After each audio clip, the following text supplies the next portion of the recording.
Welcome, everybody, to 52 Living Ideas. We are launching the most ambitious meetup project that we have done. Now, why would I say that this is ambitious? We've done many, many things. We've studied Bhagavad Gita, we have studied Tao Te Ching, we have studied Louis Sullivan, we have studied Carl Jung, all of these in great amount of depth. So what is it that makes this particular project the most ambitious?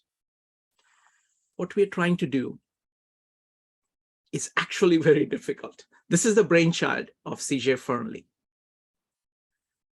What the idea is that Buckminster Fuller has so much to offer to the world, so much to offer.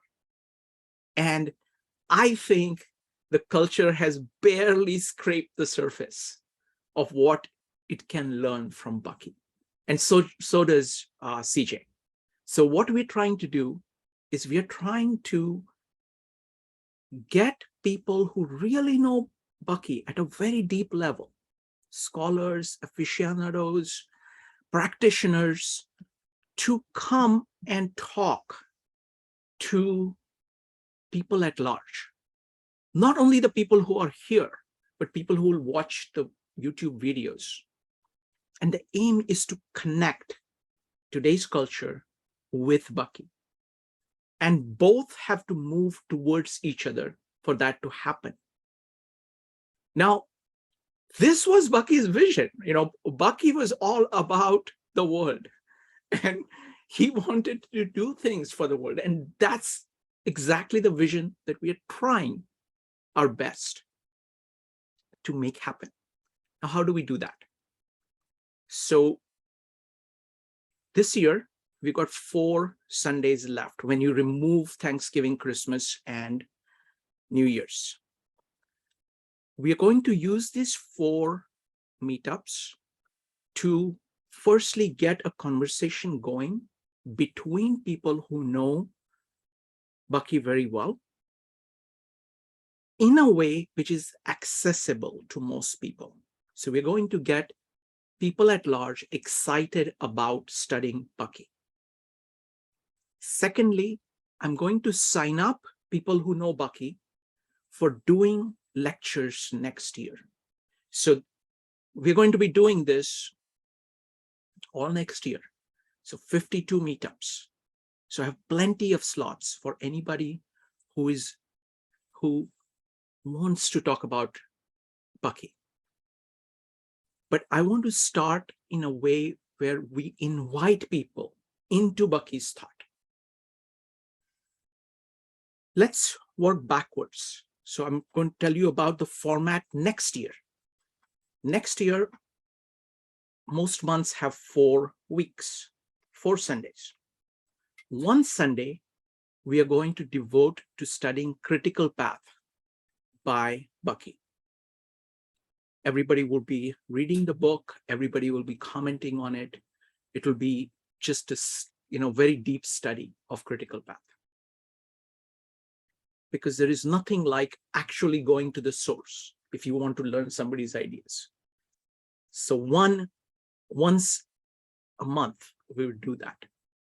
Second, we will continue to have this format where multiple Bucky experts talk about an idea of Bucky. And other people can chime in, ask questions, and learn. And then 2 of the weeks I'm reserving for presentations by people who know Bucky very well about any topic. And the presentations will always have 2 parts. One will be an interview so that we can go back and forth, and the person who is interviewing, either me, Maritza, or Joe, or Rupali, we will make sure that whatever you're saying is connecting deeply with the audience. We know the audience very well. We've done 1,000 meetups together. So we will work on making that happen. So that's going to be one part of the presentation of the meetup. The second would be a presentation. So you can do, any presentation, any topic we'll discuss. the thing would be, it has to be something which has to be, you have to make it accessible to people. That's it. And I'm sure you'll be able to do that. So that's what we are going to do next year. What are we doing in the 4 meetups we have this year? We are doing what we are doing today. We are going to raise a question and have first people who know Bucky very well talk about it, and then open it up for everybody. There are some people who have been studying Bucky for decades. There are some people who've been studying Bucky for a year or two. There are some people who are new. This is a very unusual forum where we try to make sure that the format is such that all these 3 categories of people learn. All of them think it is worth it. So I absolutely want to deliver value to people who know Bucky very well, to have a dialogue between other Bucky enthusiasts, to have really deep questions being presented. All of that, we're going to be doing. All right. So with that, let's start with today's meetup. So today, we are stepping back and looking at what you think are the greatest ideas of Buckminster Fuller. Sorry, Mr. Chirag. Sorry to interrupt you. My friend want to join. He don't have passcode. Oh, just a second here. Give me just a second. Okay. So let's see here. Okay, looks like there is a Zoom attack of some kind. So let's not let anybody in. Joe, if you could look up the list on 52 Living Ideas, and if there is somebody from that list, you can let them. I know Aaron is fine. Okay. So let me go ahead. All right. This is a part of being a public forum, so don't let that, don't miss a beat. Okay. So today we're going to be talking about what are the greatest ideas of Bucky. So we're going to start with, let's see if Peter is available. So we'll go with Peter and then Kirby. And then I'm going to call, if you've been studying Buckminster Fuller, please go ahead and type an exclamation mark. And we will go ahead and I will include other people. Let me check with Peter. Peter, are you, would you like to talk about what do you think are the greatest ideas of Buckminster Fuller? Please take, anywhere between 5 to 10 minutes. Go ahead. Sure. Clearly the most well-known idea is the geodesic dome. Everybody sort of relates to that, has seen it in playgrounds and around radar installations. It's sort of this iconic architectural structure that that he developed, I believe, out of this concept of minimum space of a triangle, and how do you build, and how does nature build off of using that triangle in the most efficient way. So that really, when you get into the deep understanding of what geodesic domes are, they are a brilliant use of minimum amount of materials to encompass the maximum amount of space with the minimum weight. And I probably missed some other unique features of it there. And the most, I think the largest one was the geodesic dome in Montreal for the 67, 69 World's Fair. And it's still there. It had the shell burned, but the dome itself is still there and is being used as a, right now as a museum and other iconography for the Canadian environmental community. So there's the dome. But for me, the thing that captured me was the world game question. It's mentioned in the introduction of the course here, this dialogue. It's a long question, and I think it's important, every word, because Bucky was very critical, or very specific with his language. You know, how do you make the world work for 100% of humanity in the shortest possible time through spontaneous cooperation, without ecological damage or disadvantage to anyone? I shortened that for the work that I was doing to how do you make a decent living standard for, how do we get to a decent living standard for everybody sustainably? Because that's really kind of what we want. I think when you get to that deep part of who we are, that's what we want for everybody. And he proved that there's enough for everybody, and especially when you talk about energy. There's thousands of times more energy if we use renewables in the world than we could ever use or need. So that's the work that I got involved in. And the book was Critical Path. You mentioned that Shrikant as a tool. It's the one that I took on a vacation for 3 days and changed my life. And on page 206 was this admonition that the number one strategy from this world game question. So for him to actually make that statement sort of shocked me. Here was a priority for the planet that was answering this question. Was to link renewable resources around the world, to use high voltage transmission, a high voltage AC, high voltage DC transmission, link up the enormous wind, solar, geothermal, hydro assets of our planet. And when you do that, you're now starting to link different time zones, east and west, and different seasonal variations, north and south. There's an abundance of that electrical potential if we go down that path. We are going down that path now. The world is moving in that direction faster with renewables than anything else. Just not enough speed and scale to make a difference, to make enough of a difference. So that's the work that I got involved in. We called it the Global Energy Network Institute. There's a website around that, not as active lately over the COVID years. There's more work that I got involved in, but those are the two things that I think as important inventions and comprehensive ideas encompass two of the best. Wonderful. Thank you. Thank you, Peter. Appreciate that very much. And I look forward to your presentations next year. We'll have a conversation and we'll figure out what we want to talk about, and love to hear from you. And I am also delighted that you agree with our choice of critical path. So it looks like that's a good, we went through the operations manual for Spaceship Earth, which was amazing, but I'm looking forward to going through critical path with everybody. Thank you. Thank you, Peter.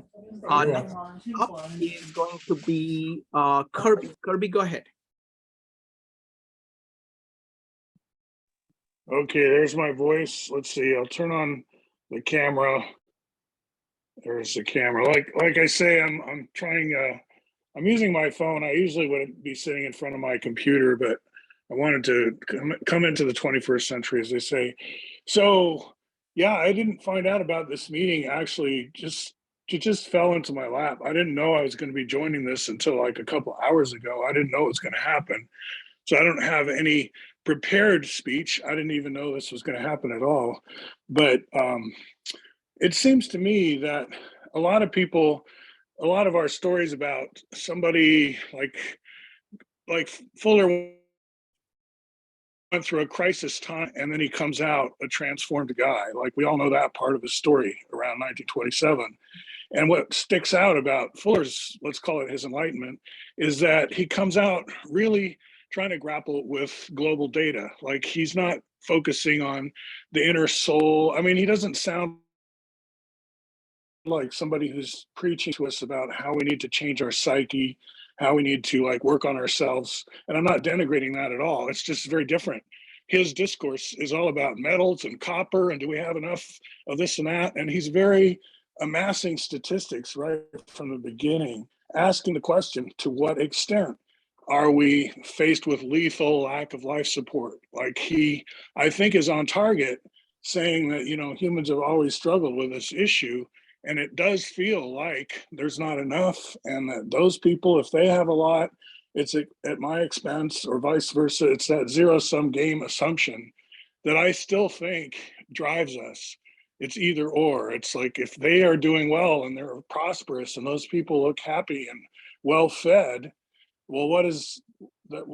That's at my expense somehow. People are like that about taxes. It's like, I'm not going to pay for that. It's that feeling that if someone else is benefiting, it has to come from someone else.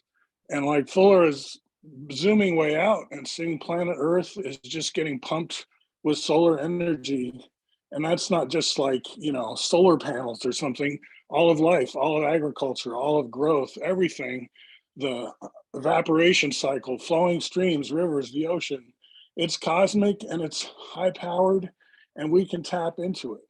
And so it's like energy shortage in that sense. There's more of an intelligence shortage. It's like we don't have the reflexes to take advantage of our situation. And I think that was one of his great ideas. And I don't think it's new. I think Gurdjieff, we could talk about. I don't know how much you guys have done with that guy, but they overlapped a little bit. And I think the idea that man is 99% robotic, that we live in the past reflexively a lot, but there's this thing called the mind. And this is his own jargon, right? He made up a shop talk where the mind beams to the brain, you could say, and updates our reflexes. We're not like just hopelessly robots. We're reprogrammable, we're updatable.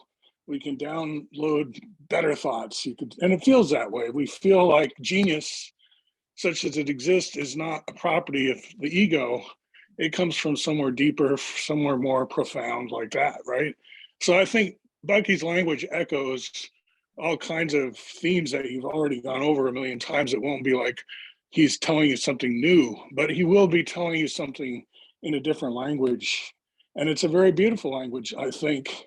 And that's where synergetics comes in, which, I think he's a rewarding author, and that if you get into him deeply, you don't like get to the bottom of it right away, which can be a disappointment, right? It's like, I'm going to spend a whole year studying this guy, and after about 5 days, you feel like, well, what else is there? And Bucky's not like that, I don't think, because I think synergetics is written deliberately in that kind of poetic resonant style, kind of like the I Ching, where people just keep opening that and reading it, even though they've read it a million times, because now it's about something else, because it goes with you through time. It's still relevant. I think synergetics has those aspects, a book of the ages. So that's something I specialize a lot in. And just today, I think it was today, maybe early this morning, I did what I called, I did another YouTube, like I've done hundreds of YouTubes. And this one was called the elevator pitch. The idea that you're in the elevator with somebody and just trying to pitch what's good about this. Why do you want to study this? And I did it's a 15-minute YouTube, so way too long to be a true elevator pitch, but that was the theme of it.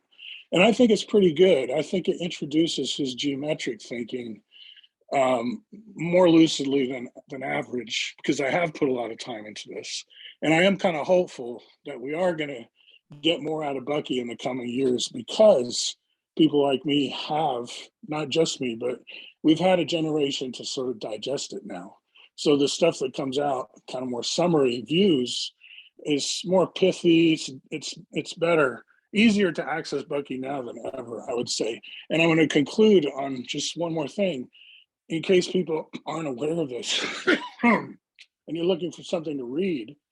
In addition to Critical Path, of course, great choice. Grunts Your Giants, very similar, comes after Critical Path, shorter. But the new book by the new bio, which is controversial, by the way, and the Bucky people, insofar as they exist, and many of us are here, we're still, processing it. But, Alec Navalny, a science fiction writer, but also a student of science fiction authors. He knows all about Heinlein and Asimov and L. Ron Hubbard, Scientology, but started out science fiction.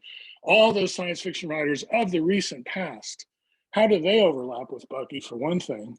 And also, what if we look at Bucky in the context of science fiction, and who was Bucky? And he's one of the first new generation writers, and a young guy who had full access to the Stanford archive, where Bucky chronophiled, kept very detailed notes on every aspect of his life, all his relationships, love letters, everything. So this guy gave himself 2 years to study deeply everything he could about Bucky, and then write a book. And he was already predisposed. He liked Bucky going in. So he had a pro-Bucky bias, but he's also got a reputation. If you look at Alex's blog and study his previous writings, he likes to take people down a peg or be the realist and throw cold water. And I think this was a good thing for the Bucky world because A, it updates his story. We've got much more biography than we ever had before. And B, it's not super hagiographic, if you know that word. It's not like talking about, it's not putting him on a pedestal and making him a saint. It's making him more like everybody, which is what he wanted us to see. It's not like all up to him. And if the world doesn't work out, it's not his fault either. It's like he did what any individual could do, I would say. And he's an inspiration in that sense, but it's not because he had superpowers or was God ordained or something like this. He calls to us like anyone could do the kind of things he's doing. So it's great. excuse me. It's a great bio. Alec, it's called, what's it called? Someone out there will know. It's the Inventor of the Future or something like that. Buckminster Fuller, Inventor of the Future, something like this. It's a very thick book, 600 pages, a lot of footnotes. Anyway, highly recommended. I'm pro this book, even though it's very critical in places of Bucky. It really fills in a lot of blanks, and it really recontextualizes his thinking in terms of going forward. Let's think of the role of science fiction and how we use it to steer, dystopian and utopian. We're always dreaming of the future. That's science fiction. Science fiction is more than that, but that's part of what it is. And I think if we treat Bucky as a great science fiction artist who's showing us a positive future, that's hard to do, because I think a negative future is much easier to convince people that's where we're going. It's going to go downhill. It seems to be entropy always feels like has a little bit of upper hand until you get to the Bucky stuff. And so I would present him to people as one of the very few positive futurists, and that's not an easy role. It's not an easy role. So he gets award points just for doing that. Anyway, I'll shut up now. Wonderful. Kirby, so firstly, delighted that you're here, and I really look forward to your participation. This is exactly, it's like you're right. This is a good time, to go broad. We've had time to take it in. People like you, people like CJ, people like Peter have been doing that. And I want to make sure, it's time to kind of make it accessible to everybody. So really appreciate, I want to just highlight a couple of things that you said. One is you talked about the language. First thing you said that his thought is very similar to what we have been actually studying. People like Lao Tzu and the Tao, Bhagavad Gita. It's very integrative thought that is there, in these works. He is very integrative. Secondly, he has a language. He has a very unique language, very powerful language, which many other people who talk about same things don't. His language is unique, and it is well worth mastering. So we hope to be literate in Bucky language. Next is about that he is about the future. And he's a comprehensivist. He takes in everything. He looks at the whole globe. He looks at, as you put it, in terms of, life support of the whole globe. And then he has tools, general purpose tools that allow him to do that and that allow him to project. So I really look forward to studying all of it. Now I'm going to invite a few people to add their thoughts, and then we will open it up to anybody else who wants to add. So we're going to start with David, and then Tom, and we'll go from there. Oh, wait a minute, Peter had something. Peter, go ahead. Oh, just a second. I need to unmute everybody. Hold on. Go ahead, Peter. Okay, good. First of all, thank you. Kirby is one of those deep dives into Bucky, and you can go down the rabbit hole, and I've done that myself at times. I don't want to encourage people to read synergetics first. It's much too deep, even still for me, in terms of getting into his deep math. But it's really the where he took us from having math based on a four-sided figure to a three-sided figure, because nature builds strength around a triangle, not around a square. So if there's a simple explanation, there's a math that he developed that nature uses that isn't based on man's geometry. So it makes more sense, if you will. And I know David asked the question, doesn't know much about Bucky yet. I don't want you to get lost in any of the books, but there's a great Wikipedia that's deep. And so David and others, just go look at Bucky's Wikipedia and read through it.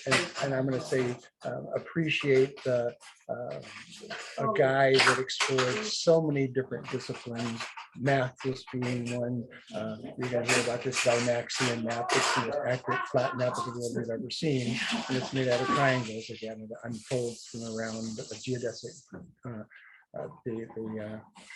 I'm losing the 20-sided equilateral polygon. And so that unfolds into this unique map, which is the best way to start layering all of the different percentages of population and resource and play this world game that we talked about. How can you see the world in a way that understands where people live, where the resources are? How could we more equitably be a planet that works for everyone? So you'll read about that in that Wikipedia listing. So that's a great place to start. And just to peruse the Buckminster Fuller Institute has a wonderful website, bfi.org, and look at that. Right now they're doing something called Space Camp, which is a group of people that are getting together to look at how to use regenerative technology, which is sort of a new discipline, maybe beyond sustainability, where systems actually regenerate themselves. And this one's around climate change. So what are some of the solutions that people are coming up with that will create more energy and put more resource back into the planet than they use? And so you'll see that program and many others, and there'll be links to books and videos. So that's what I just wanted to recommend for those that are new to it, the new to the person, because it may suck you in. It did me. And like I said, that world game question as an engineer by training, my dad, when I was a high school senior, said, you had to come hear this guy speak. My dad was the VP of the local community college, and he had never done that before. And Bucky was doing, he was one of the 3 to 4 hour lectures and tours of the universe. And I was a pretty smart kid, but I had no idea what he was saying. I just knew I was within presence of a guy that thought way beyond anything that I had ever heard before. And he was asking the big questions. And so that's what took me down this path. And I finally did read Critical Path in '81 and changed my life. Wonderful. Thank you. Thank you, Peter. Let's go with Tom next, followed by David. Tom, go ahead. Okay, thank you very much. Just to I give you background, in the late 60s, right, early 70s, I was totally 100% into Bucky. He changed so much about the way that I think. From 1975 until recently, I've got a different route. I went, the normal, but I reread I Seem to Be a Verb. I met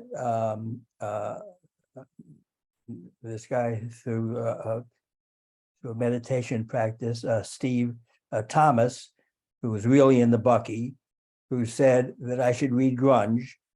So I read it in 2 days, and I made some notes, but I could do this probably in about 4 minutes. So he's certainly a futurist. I mean, this is only my perception of, what Bucky says and thinks. He certainly had a unique language. He had a comprehensive approach. The main thing that I took from all of his books, especially Utopia versus Oblivion. I mean, that's how I've seen the world ever since the early 70s. So his thing was that man has learned to do more with less. That Thomas Malthus was wrong. He couldn't conceive of things like refrigeration, and that man needs to change his environment and making it adapt to him. So in grunge on the page 56, he has things like between 1900 and 1983, 60% of all humans in the US have attained a standard of living far in advance of the greatest potentates from the 1900s. So these are the kind of things that just, totally grabbed me. What I thought was very insightful, and I've never let go of, is that politics is undertaken to reform man and not his environment. Ever since then, my general rule, and some people agree and some people don't, and it doesn't matter, is that human nature just never changes. What he goes into in the grunge is nobody knows who controls the world banks, and that whoever controls language and images controls the world. Then he briefly talks about debt, how in 1981, the national debt was over $1 trillion, and the US can't even pay the interest. So that's back in 1981. After World War I, it was a multi-million-dollar debt. After World War II, it was $1 billion debt. And now it's over 40 trillion. And he goes on to say, and I'm almost done with this summary, so-called inflation was inevitable and is, of course, really deflation of humanity's buying power. And the Federal Reserve System must, in historical retrospect, be identified as totally fraudulent.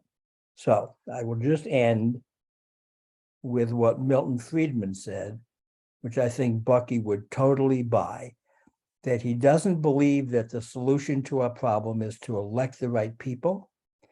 The important thing is to establish a political climate of opinion, which will make it politically profitable for the wrong people to do the right thing.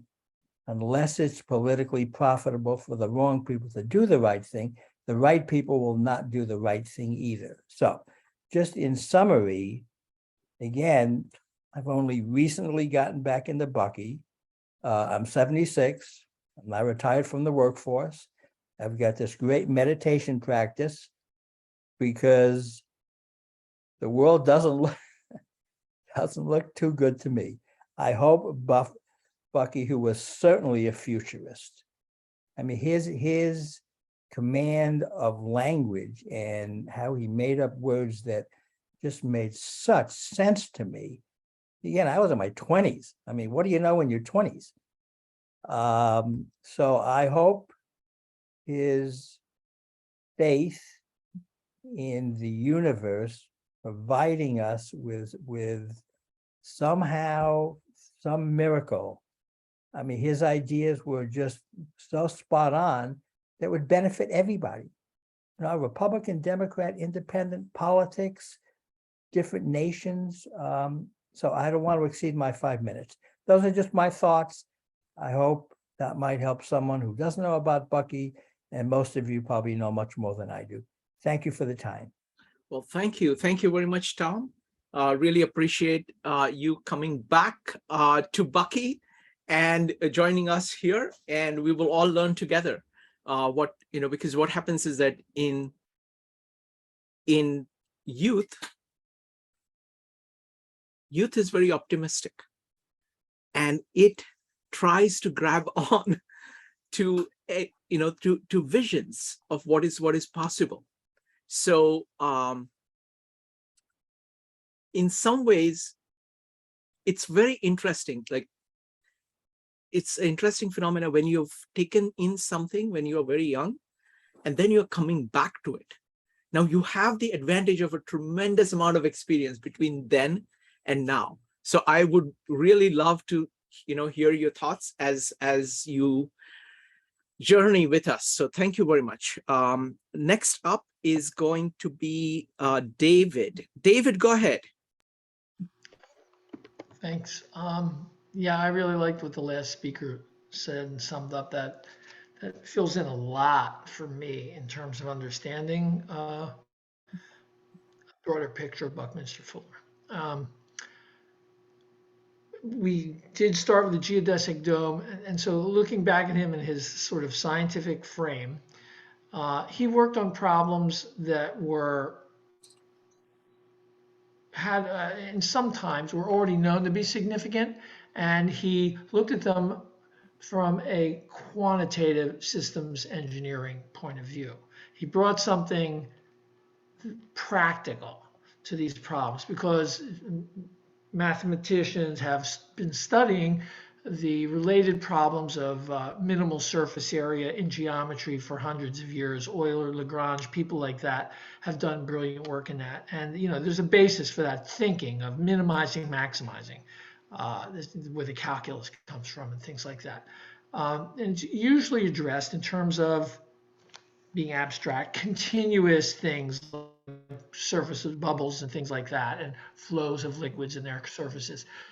Not usually discretized for engineering, which is when you piece things together with manufactured parts. It's not, you don't have continuous control over it. Some things are standardized. So looking at it that way turns it into a practical problem and gives you practical solutions in a way that, the abstract knowledge of mathematician doesn't immediately lend itself to, and you can't begin building without that. So it is fortuitous that he had this interest and background and attitude, because at the time he was doing this, also the advent of computers, and computers are useful when you discretize a problem, a continuous problem, when you break it into chunks, because it's going to digitize and work in segments and solve complicated equations and problems by breaking into little pieces, which is exactly what the engineer and the manufacturer does in creating things. So this digitization is particularly suited to the period of time when he's surrounded by the advent of computers. So his focus on data and the way he handles it applied, I think, with a relatively new discipline of systems engineering, but to his attitude, his soul. He's like Jules Verne and Leonardo da Vinci, the creative, free-thinking scientific minds, which we would call futurists, but very individualistic in the way they each do it, right? And spilling out their stories, and in his case, turning them into particular inventions or visions in his utopian way. And when the questions come, I do have a question about his utopian, how you sustain that. But from the little bit I've read, I understand how he brings this practical problem solving into problems that have otherwise, been looked at in more abstract ways. Wonderful. What I want to do, David and everybody, is first give chance for people to put their thoughts about the greatest ideas of Bucky on the table, so we can hear multiple voices and see what Bucky has done for multiple people. And then we will open it up for questions. So it's going to be Jordan, Jack, and Joe. Jordan, go ahead. Hi, thank you. What a wonderful venue, especially in the context of 52 living ideas. It feels, in a sense, very Uranian, where the growth principle will crack Saturn and the status quo like the egg, Humpty Dumpty style. And then what do you do with it? And I find that what's interesting is one of my favorite two quotes from Bucky. First, tension is the greatest integrity. And people say, well, what the heck does that mean? And I say it's not either or, it's the both and. And so in that context, I think we have a living example tonight with Peter Meisson's audio feed, and where he has guests and he has all this background noise because he is living in context with a clear voice there. And some people find that so annoying, but I find that so welcoming to, we are not taking, speaking to the utopian philosophy, utopian philosophy acts like we are in a clean room. What is there, a surrogate parent I have to prove some idea to? Who am I trying to impress? except in context, in the boat, on the ocean, the old quote of, calm seas a good sailor never made. And so Peter's just presentation, I was just enamored with the fact that I had to focus, to listen, and it wasn't a hassle. It was a beauty, which is like Bucky. He didn't think about beauty in the process, but in the end, if there was not beauty, he knew he went wrong somewhere. It wasn't there yet. And so I think the piece with Bucky that I'll throw one of my quotes in from my book is that always complete, never finished, lifelong. So there's always context and there's always aliveness. And it's not either or of you have the opportunity to change your mind. It's the both and of the dance partners that lead, follow, but are the same thing together.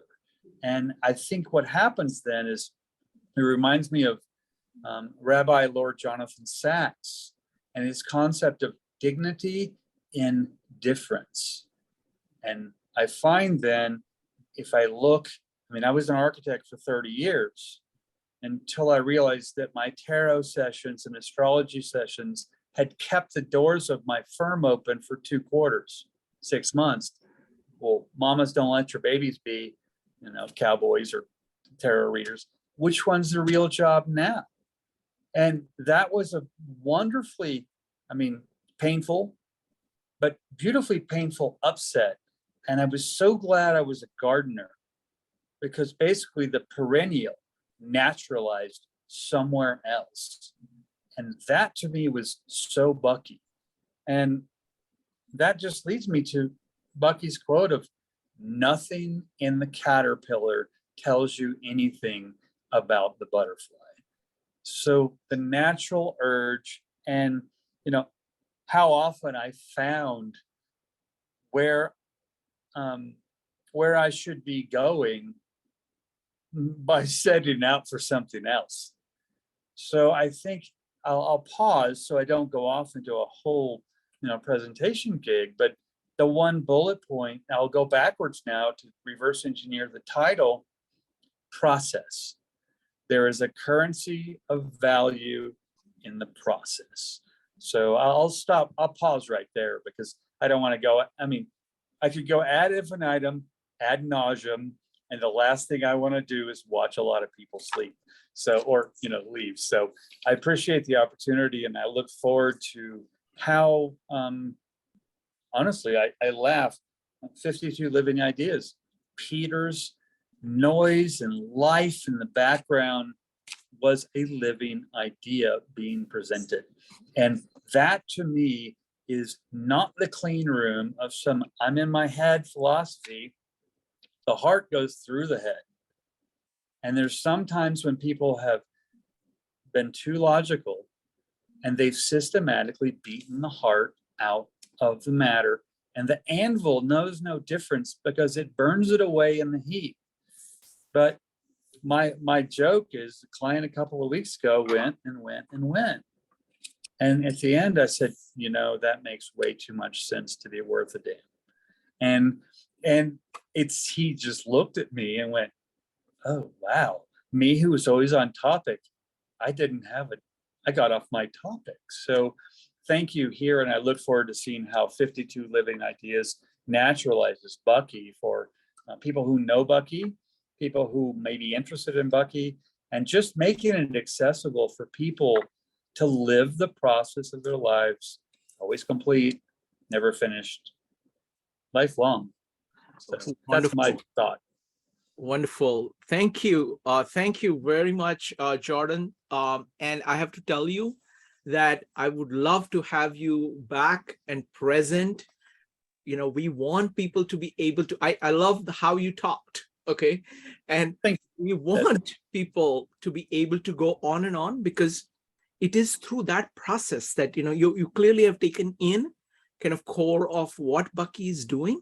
I think process is a very good way of capturing that. Also the messiness that we're not talking about ideas in a separate realm and reality in a separate realm. This is living ideas. They are ideas for living, and they are living ideas in the sense that there is the living is continuously transforming the ideas. So there is this back and forth. This is the Aristotelian way of going back and forth between the deepest of your ideas and the most mundane of your actions, going back and forth. So I would love to have you do presentations. I will reach out to you and we will schedule that. So thank you very much. Appreciate that. You're welcome. And if I may, just I think Go ahead. one last quote. I think that honestly goes with thank you for the accolade. And I think I will pair or complement Bucky with Anais Nin in Process when she says, there comes a time in life when remaining tight in the bud is way more painful than the risk it takes to blossom. So Bucky was never afraid to open when he got hit, blindsided, or changed. Unlike Frank Lloyd Wright, when he had a new car, well, you knew he was about to go broke because he went to the bank to make sure he looked good. Bucky would actually roll with the punches of the ideas and go, oh, it's no longer a blessing in disguise. So, I mean, the ability to open with beyond acceptable risk, he was living rather than opening. So I appreciate that. Thank you very much. Thank you. Thank you, Jordan. Next up is going to be Jack, followed by Joe. Jack, what are your thoughts about the greatest ideas of Bucky?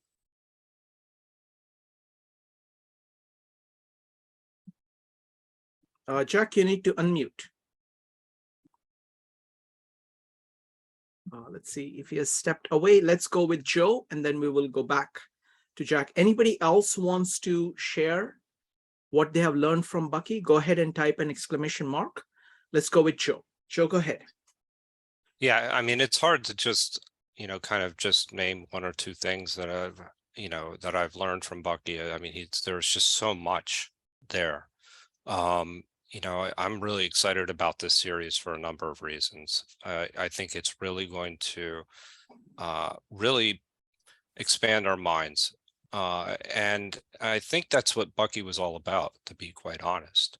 It's that the one thing that that in this comprehensivism, which is what we've been doing here for a couple of years, is that it's focused on going beyond what is like not immediately obvious. And that's what Bucky was so good on, whether it would be a geodesic dome, the Dymaxion car, the Dymaxion map, the Dymaxion house, all these things. We're going beyond what is already created. And in a way, this goes back very much to what we were talking about with the design way, right? How do you bring into being that which does not already exist? And I think Bucky did that better than anyone. So I really kind of think about the process by which, Bucky talks about how do you become a comprehensivist. I think that this is perhaps something that I've thought more about and more on a practical level. I think on the most practical level, let me back up. I think ephemeralization, and I'll go into that a little bit, is perhaps his most important concept for me personally. But I want to come back to this idea of becoming a comprehensivist that we've been, I don't know how many meetups over the past couple of years that we've had, but essentially taking our experiences and whether they be cultural, whether they be personal, whether they be cosmic, and seeing how they actually fit into the whole. And then from that, we've talked a lot about intention. How do we develop intention? This is essentially one of those things. You develop your goals based off of your experiences. And I really liked what actually Kirby had said, was this idea of how realization kind of came in. There's a realization that you come to at a particular moment in time. And that the realization is more of a orientation, I would say. And this is where it kind of comes into the OODA loop, right? So that you're constructing your model of the world. based off of your experiences and based off your goals and objectives. And then you're tearing that model down and trying to recreate something new and asking something, why does it work this way? And I think that that's really what, it takes a tremendous amount of situational awareness to do that. And it's a process. I look at it as almost like a spiral, and then there's the evaluation period that I see is where, like, what changes do you need to make in order to create a sustainable economy? And all of this goes into some of the other things that we've talked about. It allowed Bucky to anticipate things. That's what by taking this comprehensivist approach, he became much more of a lateral thinker. And lateral thinking doesn't involve like a step-by-step process. It's something that involves basically understanding systems and understanding how things work as a whole. So kind of putting together the whole is something that I kind of and I appreciate that with Bucky. I think that if you read Utopian or Oblivion, Grunch of the Giants, Critical Path, all these books speak to that. That's exactly what they come to. I like the idea of ephemeralization because it really links up, I think, quite nicely with some of the other things that we've done here with 52 Living Ideas, specifically the Center for the Study of Digital Life. I always remember Mark holding up the phone and said, "This is the Library of Alexandria in your hand," and we're doing more and more and more with less, right? And that's essentially what is going on, and it's changing the way we function. And I think that that's one of those things where you think about things like that are more popularized, like Moore's Law, or learning a little bit more about Wright's Law. How the rate of technology. Well, Bucky's law of ephemeralization is actually having just as much as an impact as any of these laws. And so I think the more we popularize these ideas, I think that that's something that is going to be really exciting to go through. I mean, there's a really interesting example of how he even walks through the whole idea of ephemeralization. And I'm going on a little bit too long, but maybe I can come back to it. But about how the evolution of bridges, and essentially how we kept doing more and more with less and less and less. And I think that it really highlights, where we're headed. But I liked what one of I think it was Tom that said it essentially. We have to have the right incentives in place. If we're doing more and more with less and less, but at the same time, we have to do it the right way. And so I'll leave it there for now. But there is a lot more I want to come back to, specifically with to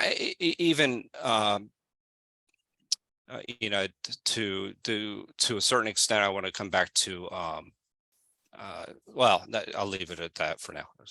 Thank you, Joe. And first, I love the point about the ephemeralization law, and it's basically about leverage. That's what the human mind can do. It's like, you don't have to keep crawling on the ground. You have ability to have leverage. Even legs are leverage, and mind can do leverage on a scale much higher, and it is scalable. So it's even the leverage is a variable. So absolutely, and we're going to go through all of these. Okay. I want to also, add to what Jordan said about the messiness. See, that messiness is going to be there for all our meetups here. Okay. Because what I'm trying to do is I'm continuously trying to say, what can be done? What can be done?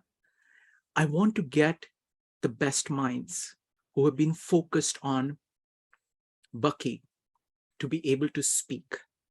I want the best minds who are curious to be able to take in. And what shape? I'm not trying to do things. I cannot do things, like I cannot plan out the 52 meetups next year. Let's see who shows up. Let's see what they have to offer. And let's do a conversation. And I think that people are going to be astonished, even people who have been focused on Bucky half their life or most of their lives are going to be astonished by what a community can do. One thing I want to say is that Bucky treated human beings as human beings. It may seem like a very simple thing to say, but actually, the more you know, the more you should be able to explain to other people. So, and what happens is that regardless of what ideas it is, this is applicable for religions, this is applicable for all ideas. Many people tend to be kind of focused on ideas so much that they withdraw themselves from contact with the world because it is messy. And being open to that and interacting with that is actually the way of keeping on making your ideas responsive to the world and making them come alive and keep them alive. So I really appreciate so many great people here. What I want to do next is I want to read something from CJ. Now, the missing piece here is CJ, because this is CJ Fernley's vision of Bucky, Bucky Inspired Comprehensivity, and how that can change, that will enable us to understand and change the world. He has done a whole series of meetups. He has been, at 52 Living Ideas, he has done close to 30 meetups on different aspects of this. I urge you, Joe, if you could put that, the playlist in the chat, just the playlist link. In addition to that, with Greater Philadelphia Thinking Society, he has been doing that. In addition to that, he's a founding member of the Synergistic Collective. So he is really, really deep into Bucky. And he's really, really passionate about communicating Bucky's ideas to the wider world. So he has both those pieces in him. What we are trying to do is we are trying to, it's like two pieces here. You want to bring them closer. You want people who are just curious about the world and trying to understand and do things in the world to see what these ideas can do. So we have to bring them closer to Bucky's ideas. And we want people who really understand Bucky's ideas to speak to the world. So we want to bring it together. So here is, he couldn't make it today. So I asked him, whether he wanted anything. It's, anything, what was his take on this question of greatest ideas of Bucky. And here's what he sent me. It says it's called the on-ramps to synergetics. Okay, synergetics, he says, if synergetics might be the term best suited to describe the full breadth and depth encompassing Bucky's philosophy, socio-humanistic science, and design system of thinking, then one of my challenges as the executive director of the Synergetics Collaborative during its formative years, 2002 to 2011, was to imagine how to structure and present synergetics as Bucky's system of thinking. So it's about system of thinking.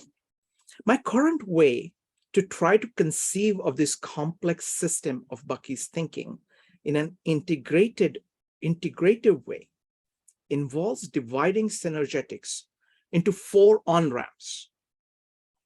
So these are paths to the system of ideas.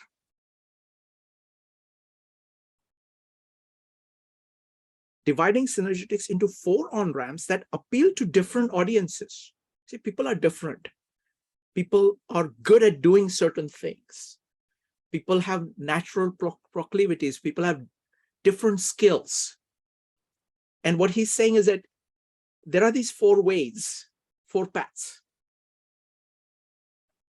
I just want to step aside. This is very much like Gita, where there are 4 paths.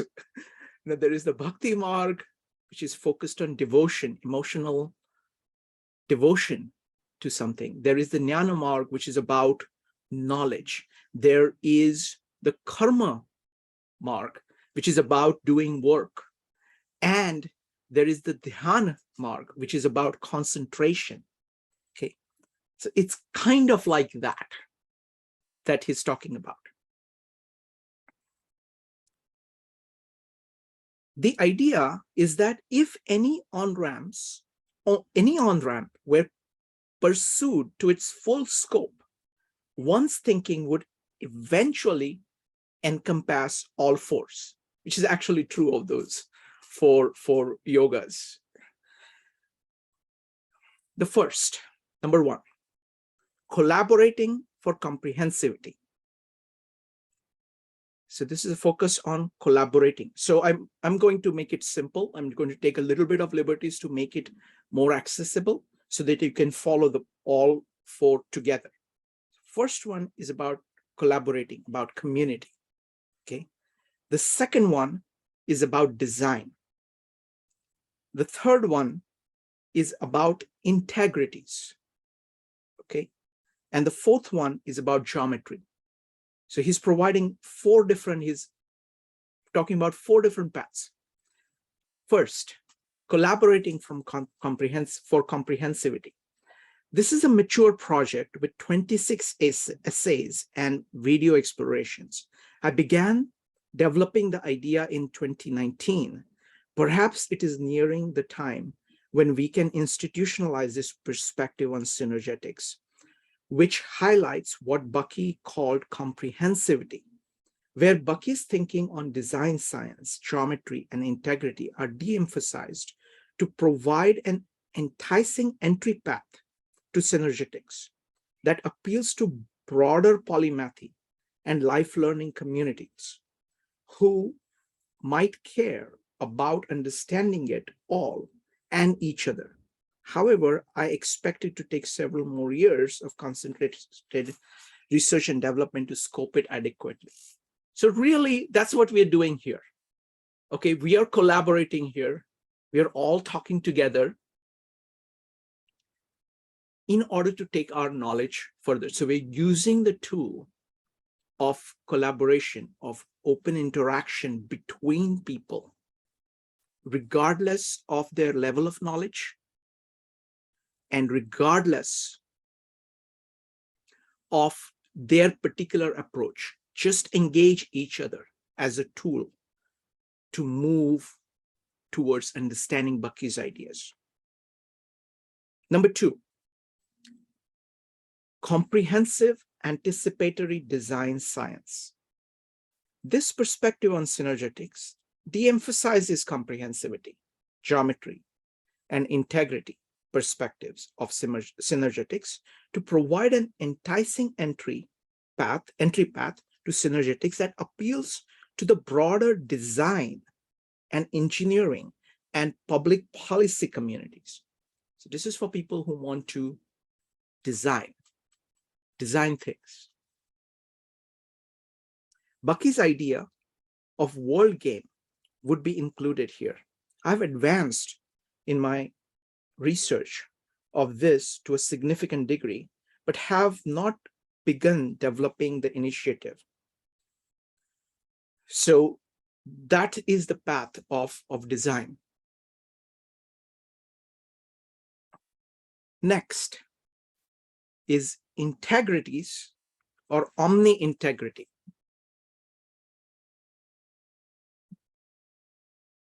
What does that mean?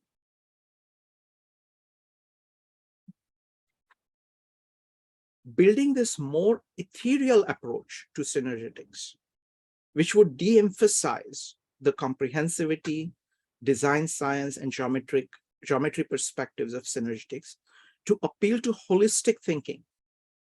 So for example, Kirby talked about Gurdjieff. I mentioned Bhagavad Gita.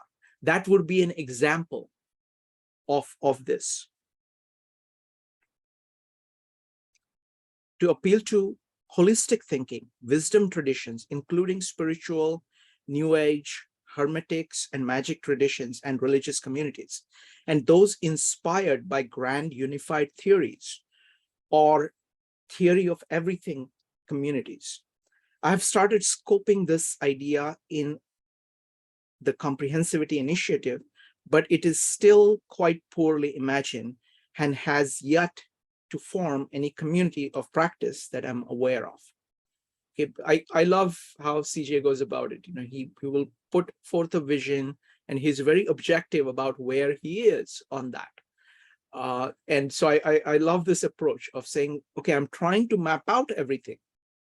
This is like, one of Bucky's pirates that he talks about in Operations Spaceship. You regard the whole Earth as your domain, fully knowing that you don't know all of Earth, but you are mapping it all out.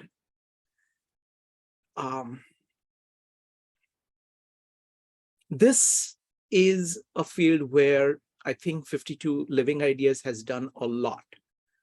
And the project there that we've done for the past 1.5 years is looking side by side with the 3 great works of the West, India, and China, studying them in their original languages. We've done about 100 meetups on Tao Te Ching. We've done about 100 meetups on Bhagavad Gita. We've done about, I think, 50 meetups on Gospel of John. And it's very deep exploration of each of them. And then you start to see connections between these 3 and connections with that and the secular traditions here. And Bucky is certainly in that tradition of looking at world in an integrated way, which is what all these 3 works do. This is actually missing from most modern thought. Most modern thought tends to be analytic. It tries to divide things up. It thinks by dividing things up more and more, you will understand more. This approach, this integrative approach, consists of stepping back and looking at the wholes so that you can see a pattern. It is like, instead of trying to understand the Earth by digging deep into where you are standing, you're getting on a spaceship and you are going up in order to look at the globe and how it is moving. Fourth, synergetic geometry. There are already many communities of practice surrounding aspects of this approach, which encompasses geodesic domes, tensegrities, morphology, Fullerian chemistry, as well as Kirby Orner's passion for the concentric hierarchy, Tom Miller's comprehensive treatment, Don Brittle's askew but profound approach, Amy Edmondson's book, A Fuller Explanation, the synergistic geometry, synergetic geometry of R. Buckminster Fuller, John Charter's book, Pure Conceptuality, the Universal Language of Forms. So there is a lot more over there. So this is a very large, well-developed area. This is about the language that Kirby was talking about.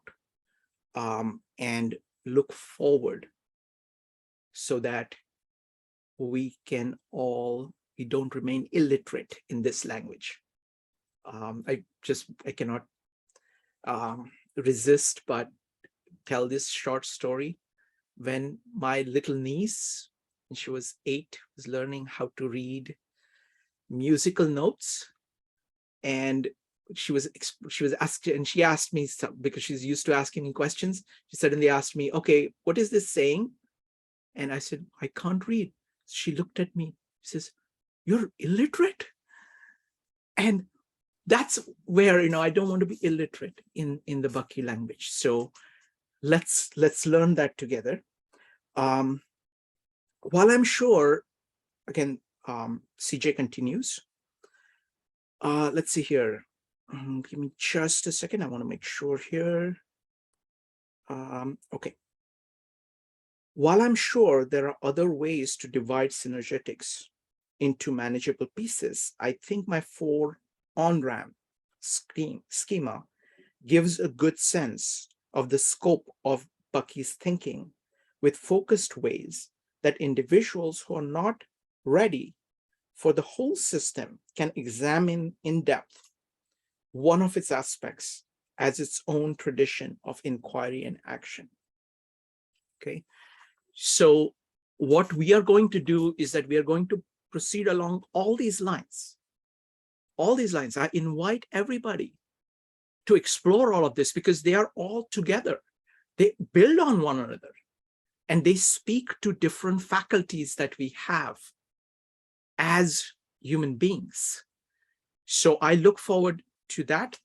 Now, if anybody else wants to give their comments, they're welcome to do that.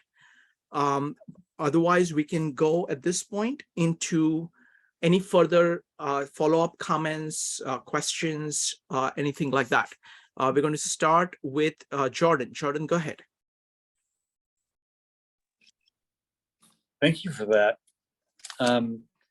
What I find is interesting is the progression of, it reminds me of the alchemist, is it Maria Prophetessa, 3rd century.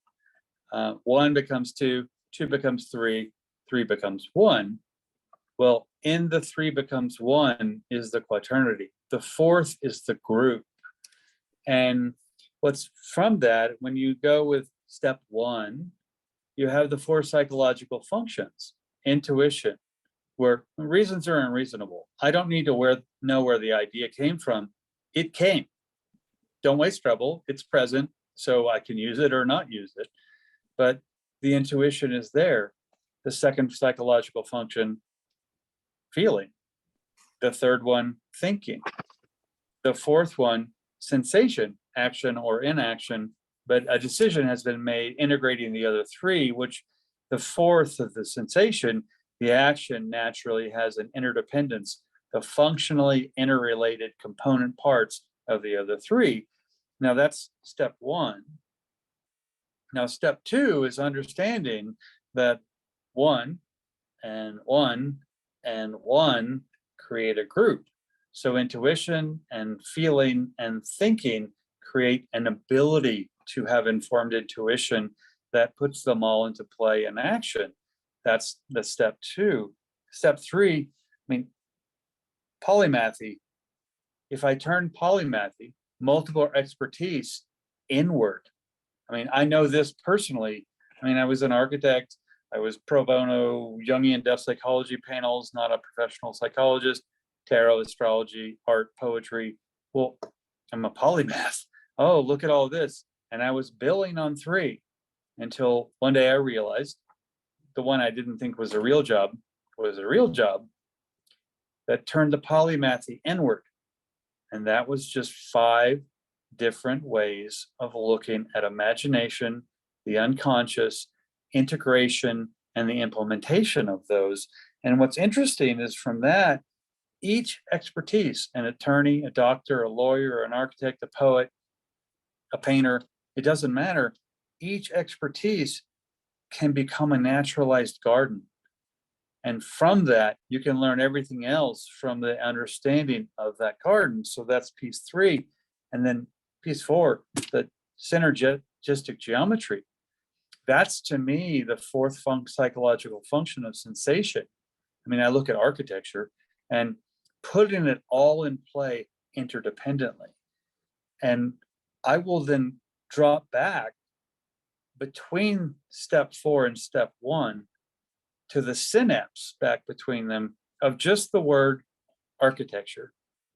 And what's interesting about the word architecture is in the classic Greek roots, it's broken down to arche and techne.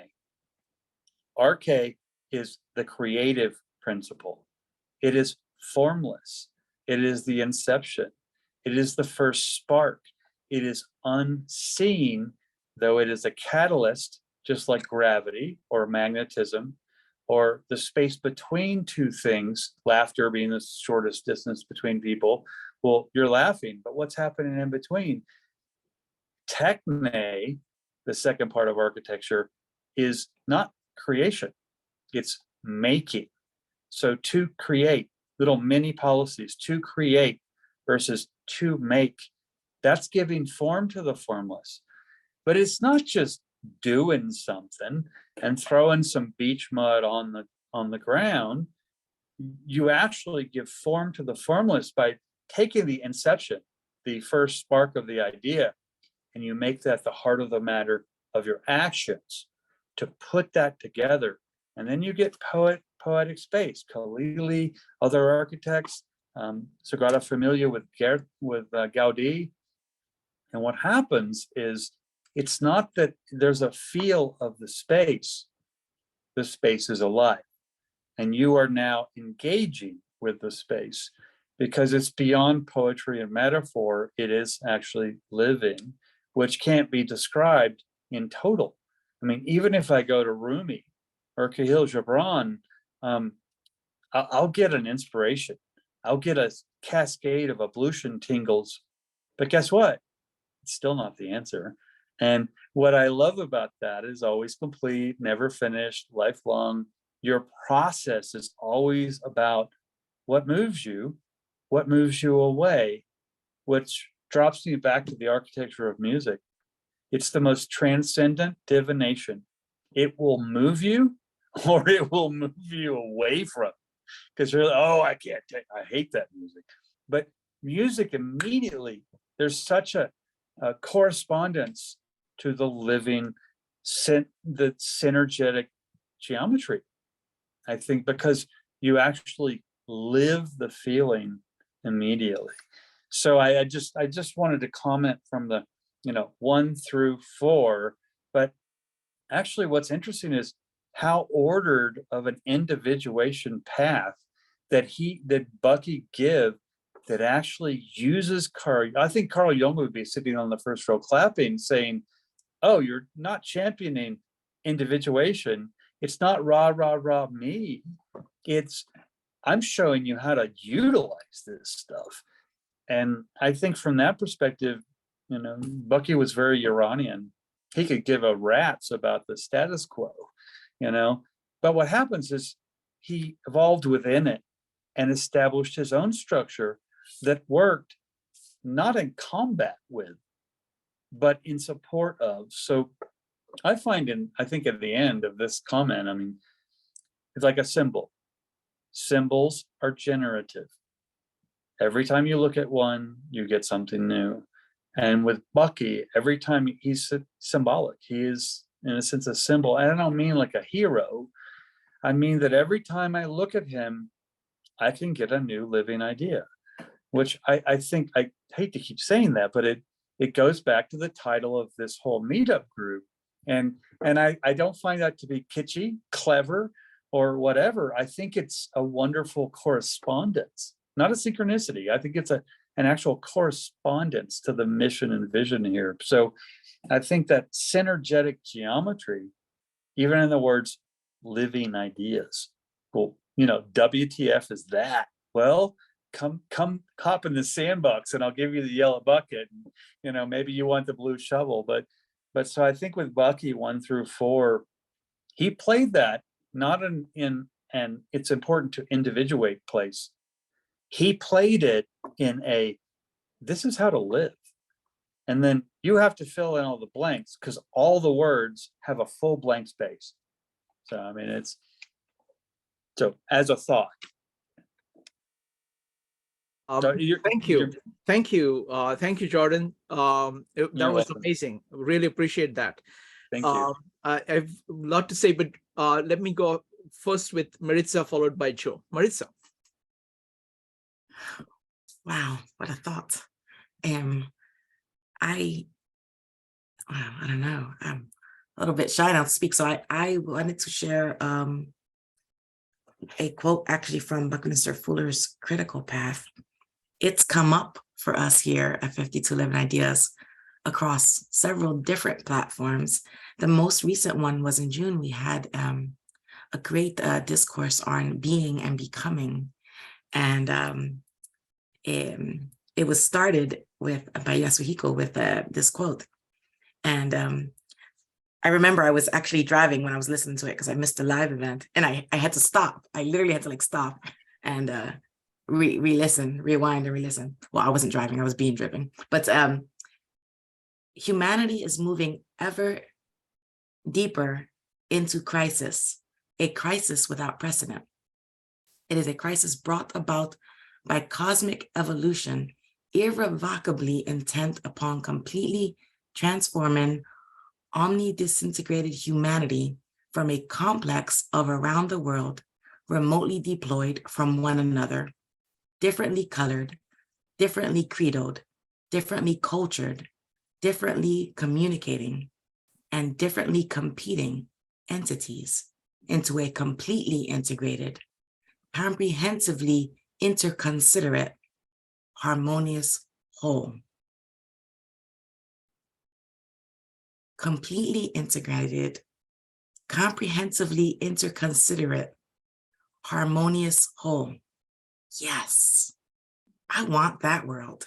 Yes, what can I do to help make that world? And I think today here, all of us, we're starting the path towards this world. So I'm so excited to see all of you here. So many amazing things said. I consider myself a novice learner of Bucky. I was introduced to him by CJ, and so it's only been a few years that I've been kind of getting my feet wet with his concepts, but so many of them really speak to me, and I see many values that I already held for myself. They're reflected in many of these concepts. So I'm really looking forward to all the future meetings. And yeah, I just wanted to share that quote. Thank you. Wonderful. Thank you. Thank you, Maritza. And okay, I am going to do something that I was not planning to do, but let me try. Just a second. Okay. Yasuhiko, you brought up Yasuhiko talking about fourfold path. And we've spent a lot of time, doing meetups on Carl Jung and the functions. And here is CJ talking about these 4 things. And the core thing, I mean, this is true for all these people, okay? For Carl Jung, really his core idea is the self. All these functions are aspects of the self. If you don't get self, you actually don't get anything. Similarly for Bucky, it's all about the whole. Similarly, that's what CJ is saying over here. Yasuhiko is also talking about the 4 functions that William Blake talks about, that Goethe talks about. And I have been working with these, the 4 functions for a long time. And I have an upgrade to that. Thanks thanks to Bucky, actually. And that's this. I've always drawn these 4 functions in 2 dimensions. Okay. But thanks to Bucky, I think they have to be looked at like this. Okay. See, this is a hole. You see, you can hold it in your hand. It's a hole. And it has these 4 sides. Okay. And all of it is just one thing. All of it is just one thing. So this is the intuition. This is your ability to have a vision of what is the whole, what is the universal principle behind everything that you're saying. It is your capacity to vision. That's roughly, this corresponds to, that paying attention to that corresponds to Dhyana Yoga. This corresponds to the function intuition. In Carl Jung's work, here for CJ, it is about the integrities or omni-integrities that he's talking about. Okay, that's this. Now, the opposite of that, quote unquote opposite of that, but you can see that it's actually just part of the another side of the same thing. And that is the sensory function. That is actual physical action in the world. Carl Jung calls it the sensory function. Like this in Bhagavad Gita is called Karma Yoga. It is your actions. Okay. Here, I would map it to CJ's idea of design. You're actually making things. It's all about making things. Okay. Then you've got this blue, which actually stands for thinking. This is the Jnana Yoga. This is knowledge. This is the geometry. This is the mathematics of it, of the structure of things. And the last one is your emotions. The red, that's your emotions. That is where the Bhakti Yoga comes in. So another way of looking at it is that you can think of this as, this is your emotions, this is your thinking, and this is your actions. Now, this is very commonly understood. But what is missing, this is what Yasuhiko's big point is, that this is not fully integrated into most of people's thinking. And that is the intuition, your vision that is bringing everything together. But when you think of it this way, you never lose the fact that these are all together. And just like Bhagavad Gita says, if you pursue Bhakti Yoga, you have Karma Yoga, you have Dhyana Yoga, you have Jnana Yoga. You can pursue it along any path that you want, but it is the whole that you get to. Okay, so that's what CJ is saying. That's what Buckminster Fuller is about. That's what Carl Jung is about. And us moderns have a tendency of doing division. You know, we get all excited about this one thing and we go off and saying, okay, I'm just going to do thinking. Okay, and this is true for every idea. Like there are people in the Bucky world which they will go double up on this and they don't see connections to that and emotions. They don't see connections between that and action. They do not see connection. Whereas Bucky has deep intuitions. He has precise thoughts. He is full of motivation and emotion, and he's full of implementation of those all in one. And they are all like this. Okay, so this is my inspiration of, you know, of Bucky. This I'm a novice at this, so but this is what I got from it. Next up is going to be Joe, followed by Jordan. Folks, go ahead and type exclamation mark. You'd like to say something? Go ahead. If Jordan's going to build on what you're going to say, well, why don't you let Jordan go first? Sure. Let's go with Jordan. Jordan, go ahead. Thanks, Joe. And I'll try to be concise, but yeah, it definitely feels, I won't go into color theory. because from a tarot perspective and an astrological perspective, I have a different perspective. But to me, again, dignity, a difference. It's apple, potato, all of that. But what's interesting about the tetrahedron is it's 4 triangles, and as you had the I think you had the yellow as intuition, but I call red intuition or energy, but as it were, you had that at the base, and the base is the unseen. But the unseen, the synapse, psychic synapse, the space between how people come together, that's the foundation. So it's intangible, and also reasons are unreasonable with intuition. So I love that you pulled the tetrahedron out, because notwithstanding color theory, you do the 1, 2, 3, 4, except we don't need to see the 4. There's the integration without even see. So in a sense, I go to the 4-character voice of the universe. And people go, well, what are you talking about? That's only 3. So, well, the 4th character is the silence in, between, and around. So yeah, I think that I love your tetrahedron. I have to go buy a tetrahedron Rubik's Cube now, because it's such a beautiful, physical, visceral, touchable example that I can even use with clients, so that 1, 2, 3. You didn't mention the one you can't see. And when I asked them, well, put these together, set this up such that it feels like 1, 2, 3 for you. Well, they'll hide the 4th, but that'll be their unseen. And in a sense, it might not be accurate, but it will provide a launching point or catalyst for conversation.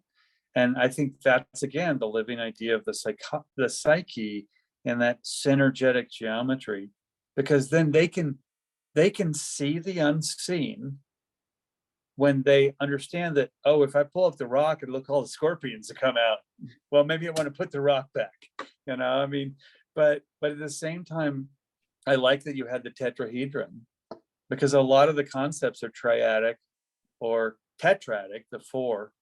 And what I find is interesting in astrology, the weakest angle is the quincunx or the quintic, the 150-degree angle. What's interesting to me about the weakest angle in astrology is it indicates the life lessons. So when you look at what you can't see, you look at the unseen or the assumed. I mean, if I look at the sun, it's the most subtle, nuanced, continuous force in the solar system. It's also the most powerful, but I don't hear it at, Spinal Tap Volume 11. It's just always there. And my metaphor is always, well, don't forget the sand in the desert, because that's what makes the desert. So if you lose even the concept of God or divinity, something so big and so there, either you can't see it or you forget that you are continually seeing it. So I appreciate that, Joe. I just wanted to build on the tetrahedron. So I'll pause there. Thank you, Joe, because it felt directly on. Thank you. Really appreciate that. Next, I just wanted to say one thing here. The point about this, right? The yellow, that's the ground. You see, most people actually live like this. They are focused on the figures, so they can see their emotions, they can see their thoughts, they can see their actions.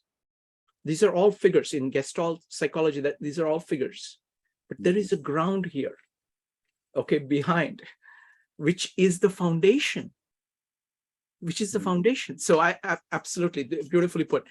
Next up is going to be Joe. So I would quickly agree. That's where I go with the red or the orange being the intuition, the unseen, because like a volcano, its head continually in the clouds, making new grounds right here, but its feet firmly planted in the abyss. So it feels like that intuition is always usually the intangible, unseen, but heart of the matter driver. So that's the foundation. Thank you. Thank you, Jordan. Next up is Joe. Yeah, no, I mean, Folks, if you have any comments, go ahead and type exclamation mark. Joe, go ahead, please. no, that was a fascinating exchange, and I don't think it would have been a Bucky meetup if we didn't actually bring up the tetrahedron.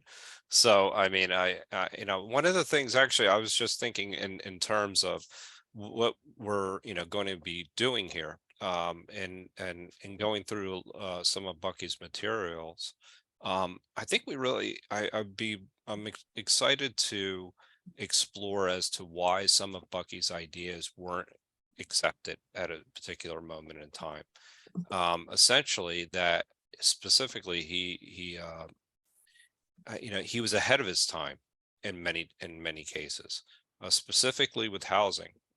And it's interesting to see a lot of the structures that he had talked about in 50 years ago, actually more than that, 60, 70 years ago, are now starting to come into being and becoming available. And I think that that's going to be an interesting thing to look at ecosystems as to why some of his ideas were able to gain traction and while others weren't.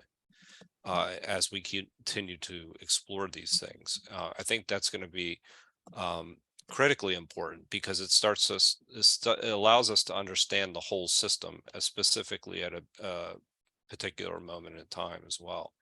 So I thought that was worth mentioning.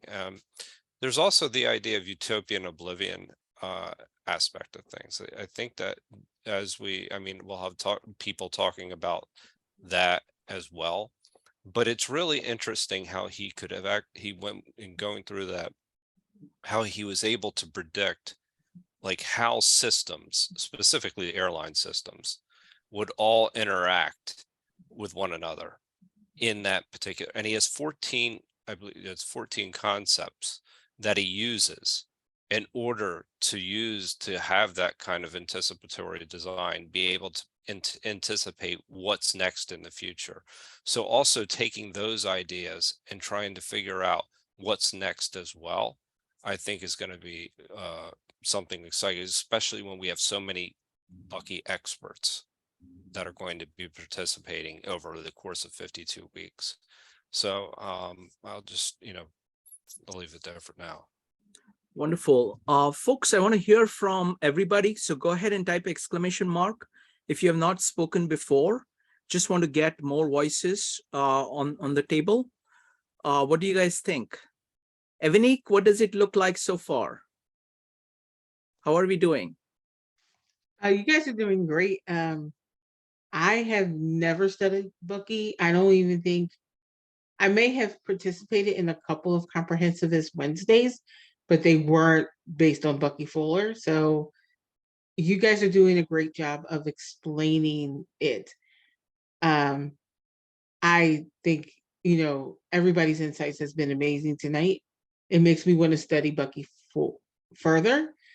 But as far as like commentary on Bucky, I don't have anything. So sure, no, that's fine. I just wanted to get your sense. You're an integral part of 52 Living Ideas. So just wanted to get your sense of how we're doing with this project so far. And it looks like we are on a good track. Okay, let me ask Jang, do you want to share what you think so far? Jang or Brian, go ahead and type an exclamation mark, or you can just unmute and talk about what you're getting so far.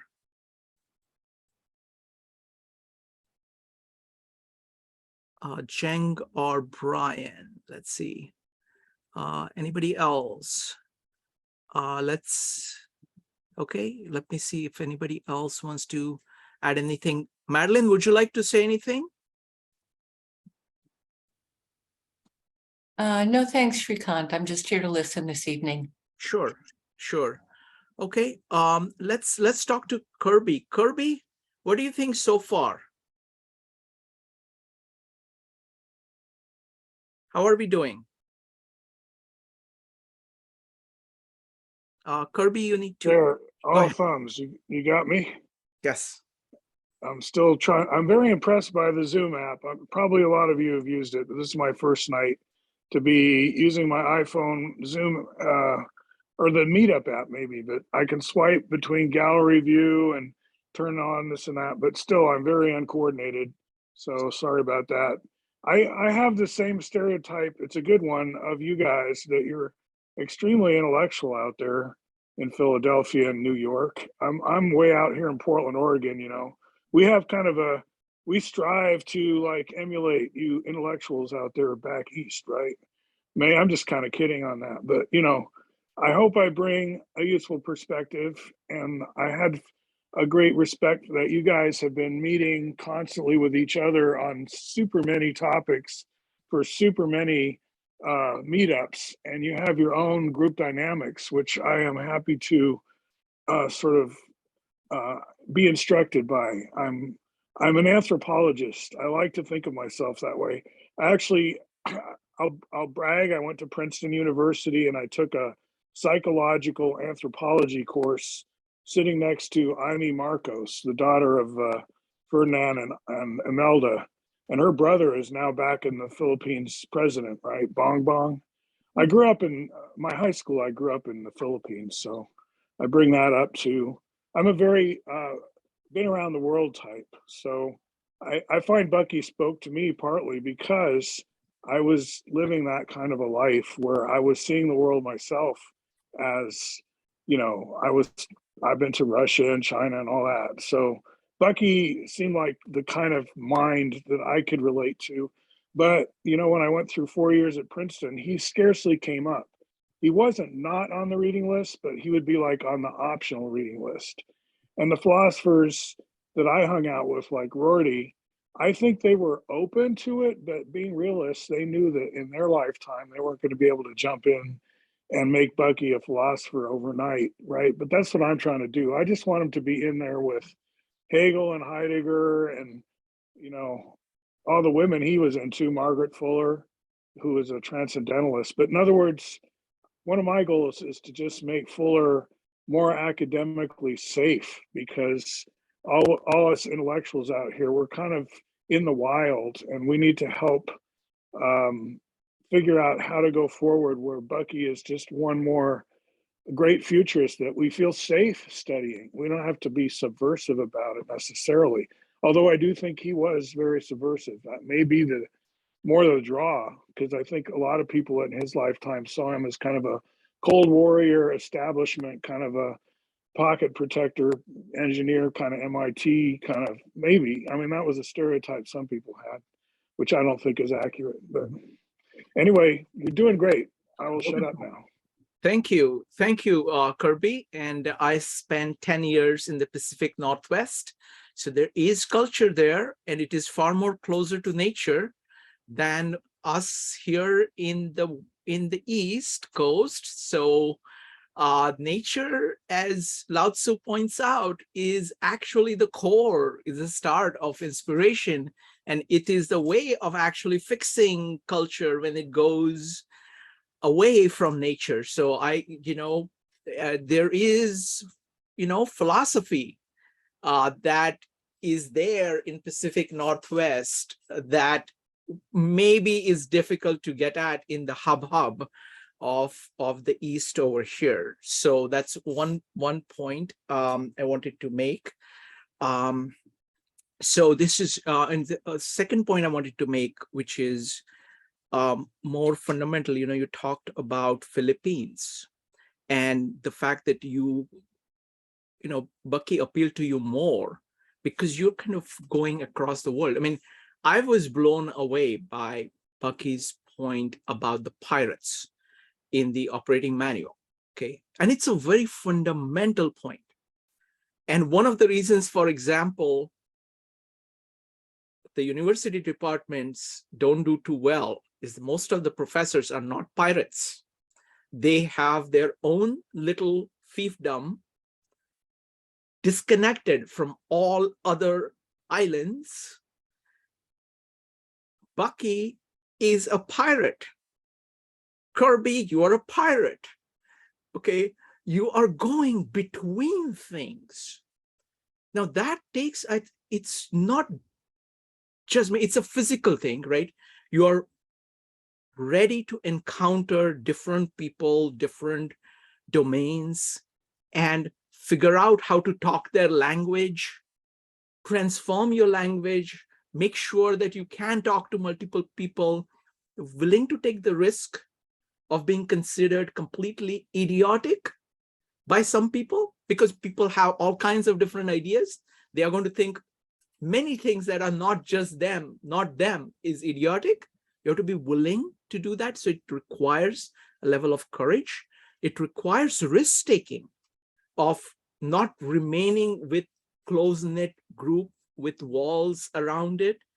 You're going out there, you can get damaged. You're willing to take that risk. All of that psychologically, intellectually is a very different mindset. So I would say that instead of making Bucky safe inside one of these little walled settlements of academia, I would invite those academics out to be more of a pirates like Bucky. That is the way in which I think things are going to go. And that's why I'm not doing this, we are not doing this at a university. Anybody who is interested is welcome to add, to criticize, to, everybody is welcome. So this is a pirate organization, you see. It is Zoom. I know you're not that familiar with Zoom, but Zoom is a pirate organization. You see, people sitting in the Pacific Northwest can talk to people sitting in Philadelphia and New York. And some of us are elsewhere too.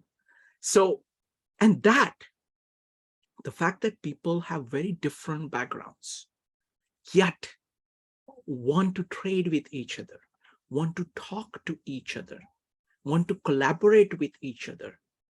That is what being a pirate is about. And that is core of Bucky's identity. So beautiful. Thank you. Thank you very much. Brian, what do you think? Okay, well, my introduction to Mr. Buckminster Fuller came about 10 years ago in a second-hand bookshop. I came across a book called 9 Chains to the Moon by a guy with a very strange name, or so it seemed at the time. I'd never heard of him before. And I still haven't read that book, by the way. Since I've been sort of joining in with the 52 Living Ideas, I hear his name a lot and attended some of the sessions. So I've developed an interest in knowing more about him. I've made a small collection of some of his more popular books, which I still have not started to read. So I'm hoping that this session, or sort of these sessions, get me moving on this so I can finally understand who he is and where he's coming from. But it's been very enjoyable evening so far. Thank you, Brian. And I think, I definitely recommend Operations Manual for Spaceship Earth as a good starting point. That's what we did. We did a whole bunch of meetups, 4 meetups on the book. It's very accessible. It's very short.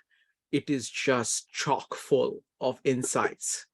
Paragraph by paragraph will blow you away. So I would recommend starting with that.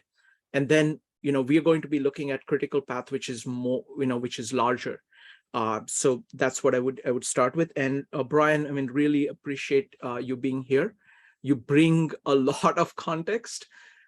So just really appreciate. All right. Does anybody else would like to, if anybody else, Jordan, you had something, go ahead. Thank you. Thanks, Brian. Two pieces. First, I'll respond to Joe from previous when you brought up the utopian oblivion. And I'm glad you brought that up because I've never really dived into it other than I had a quippy, quotable, clever response on an interview several years ago where I said, well, isn't utopian oblivion just the inflated, pesky idealism of adolescence that's all grown up? And, because Bucky would be like, no, I don't need utopian oblivion. I want to see further. And so I think his interdependence of, how he can push the horizon from a healthy place rather than pushing the high horizon from a smoking hope place. You know, it's like, oh, maybe it'll get better one day. No, it won't. And so when you brought up utopian oblivion, I know that my pesky idealism all grown up is kind of a layman's terms non-integrity statement as to what he was saying. But I always love that it still blindsides me that there's something to that. But then Shrikant, when you brought up the pirate, oh my, 2 years ago, a client brought up Peter Pan and Peter Pan syndrome. And, it had been in all the psychological array for years, but I stopped and all I thought is, I'm at my table. I don't need to cite references. There's no CF period this volume. What do I really feel about it? And all of a sudden, the story became visual. So this pirate thing. And what's interesting is instead of Peter Pan and I Never Want to Grow Up, I looked at the whole thing as one consummate self across its lifetime. And all of a sudden, Peter Pan was looking in the future mirror at himself or herself as Captain Hook. And Captain Hook was a visual metaphor of going into life, lost a hand, lost a leg, peg leg, hook hand, beaten up by life. But then I go up and what's this patch? Why are pirates always wearing? And all of a sudden, it was the precocious kid in me that just jumped out to what is it about the pirate's job description that causes them to lose an eye? Is it required every time a rope snaps for them to accurately Bruce Lee lean in to make sure their eye gets whipped out? That's absurd. But I realized, no, maybe they're actually facts rather than metaphors. And I started digging after that session. The pirates who wear the patch are the ones who work on deck and also below deck. And as they're walking down the stairs, they switch the patch. This eye is already adjusted to the dark. No one can jump them. They won't trip over something. They are safe, acclimated to the dark. So like a crab or a snake, they move between worlds easily. So the patch was this magical secret hiding in plain sight tool that as they go the Nietzsche down going, they switch it over, they're already adjusted to the dark. Cool. And so I think that ease of being able to go with the both and is an important metaphor. And I laugh, I think in that same interview, then someone brought up, oh yeah, well, if you gaze long enough into the depths, Nietzsche, the depths will gaze back. And after the Peter Pan, I'm sure I was a little punchy and more in the sandbox than in the expertise place. And I went, So here's my take.